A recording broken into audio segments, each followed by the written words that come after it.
सकते हैं। तो आज हम उन्हीं जीवन बदलने वाली सीखों को समझने की कोशिश करेंगे।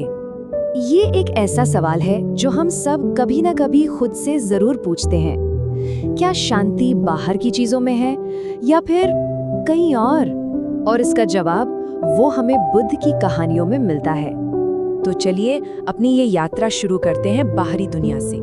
सोचिए, जब कोई हम पर गुस्सा करता है या कुछ बुरा कहता है तो हम क्या करते हैं? पलटकर जवाब देते हैं या दुखी हो जाते हैं? देखते हैं कि बुद्ध ने इस सिचुएशन का सामना कैसे किया। जरा उस सीन को इमेजिन कीजिए। एक आदमी है जो चिल्ला रहा है, अपमान कर रहा है, और उसके ठीक सामने बुद्ध एक शांत झील की तरह एकदम स्थिर बैठे हैं। उनके चेहरे पर कोई शिकन तक नहीं। आसपास के लोग हैरान हैं, पर बुद्ध पर कोई असर नहीं हो रहा।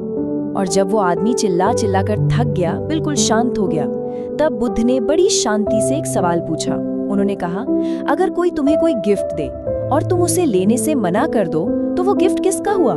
जवाब बहुत सिंपल था, तोहफा तो देने वाले के पास ही रह गया। बुद्ध ने समझाया कि गुस्सा भी ठीक ऐसा ही एक तोहफा है। तो यहाँ से हमें मिलता है हमारा पहला सबक। हमारे मन की शांति का रिमोट कंट्रोल हमारे ही हाथ में है। जब हम किसी के गुस्से को एक्सेप्ट ही नहीं करते तो वो नेगेटिविटी हमारे अंदर आ ही नहीं सकती। तो ये तो हुई बाहर की बात। अब चलते हैं अंदर की दुनिया में, हमारे मन की दुनिया में। कभी सोचा है कि ये मन आखिर है क्या? एक बार बुद्ध ने अपने शिष्यों को एक खाली कटोरा दिखाया और कहा, देखो, ये बर्तन ना तो अच्छा है ना बुरा। इसकी कीमत इस बात पर है कि इसके अंदर क्या भरा जाता है, अमृत या जहर। और फिर उन्होंने वो बात कही जिसने सब कुछ साफ कर दिया। उन्होंने कहा, ये कटोरा, ये खाली बर्तन असल में हमारा मन है। मतलब एकदम साफ है। हमारा मन एक खाली खेत की तरह है। अब इसमें हम अच्छे विचारों के बीज बोएं या फिर नेगेटिविटी के, ये पूरी तरह से हम पर है। हम अपने मन की दुनिया के मालिक हैं। अपने मन की दुनिया में और भी गहरा उतरते हैं और दो शब्दों के बीच का फर्क समझते हैं। ये दो शब्द हमारी पूरी जिंदगी को डिफाइन कर सकते हैं, दर्द और पीड़ा। बुद्ध कहते थे कि जिंदगी में हमें पहला तीर लगता ही लगता है, ये है दर्द। जैसे कोई बीमारी, कोई नुकसान या कोई असफलता। ये अनअवॉइडेबल है, ये जिंदगी का हिस्सा है। लेकिन इसके बाद हम खुद को एक दूसरा तीर मारते हैं और वो है पीड़ा। मतलब उस दर्द के बारे में बार बार सोचना, डरना, अफसोस करना। और यही सबसे पावरफुल बात है। पहला तीर हमारे कंट्रोल में नहीं है, वो तो लगेगा ही, लेकिन वो दूसरा तीर, वो खुद को मारना है या नहीं, ये चॉइस, ये फैसला पूरी तरह से हमारा है। अच्छा, अब आते हैं उन चीजों पर जिन्हें हम अक्सर पकड़ कर बैठ जाते हैं, खासकर पैसा, सक्सेस और दुनिया की चीजें। एक कहानी है एक राजा की जिसके पास सब कुछ था, महल, दौलत, शोहरत, पर मन में शांति नहीं थी।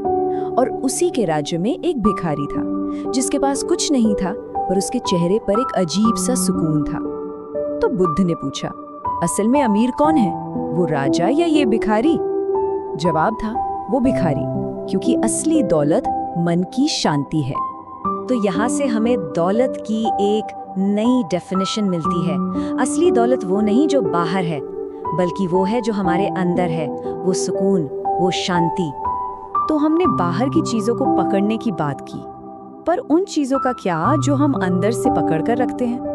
हमारे मन का बोझ। अब सीखते हैं लेटिंग गो की आर्ट, यानी जाने देने की कला। जरा सोचिए, हम सब अपने मन में कितना वजन लेके घूम रहे हैं, है ना? पुरानी गलतियों का बोझ, किसी के लिए गुस्सा, आने वाले कल का डर, और हमारा ईगो, हमारी इनसिक्योरिटीज, ये सब एक भारी बैग की तरह है जिसे हम हर वक्त अपनी पीठ पर लाते रहते हैं। बुद्ध ने समझाया कि जैसे बहती हुई नदी धीरे धीरे एक पत्थर को भी घोल देती है, वैसे ही हमें अपने मन के इन बोझों को, इन पत्थरों को जाने देना सीखना होगा, उन्हें बहा देना होगा। ये इंस्ट्रक्शन बहुत सिंपल है। ये वो चीजें हैं जिन्हें हमें ढोना नहीं है, इन्हें छोड़ देना है। ये हमें सिर्फ नीचे खींचती हैं, इन्हें गिराना है। क्योंकि जब हम इस बोझ को नीचे रख देते हैं ना, तभी हम हल्के होते हैं और असल में जीना सीखते हैं। ठीक है, तो इतनी सारी बातें, इतनी सारी कहानियां, पर सवाल ये है कि इन्हें अपनी लाइफ में अप्लाई कैसे करें, इसका प्रैक्टिकल तरीका क्या है। चलिए देखते हैं। शुरुआत करने के लिए एक बहुत छोटा सा स्टेप लेना है। बस हर दिन सिर्फ 5 मिनट कहीं शांति से बैठ जाएं और अपने मन में जो भी विचार आ रहे हैं उन्हें बस देखें। उन्हें जज मत करें, बस एक स्पेक्टेटर की तरह देखें। ये पहला कदम है। और याद रखें, जिसने मन को जीत लिया उसने दुनिया को जीत लिया। और आखिर में एक सबसे जरूरी बात जो हमें हमेशा याद रखनी है, शांति वो भीतर से आती है। हम उसे बाहर ढूंढते रहते हैं, लोगों में, चीजों में, सक्सेस में, लेकिन उसका सोर्स, उसका झरना हमारे अंदर ही है।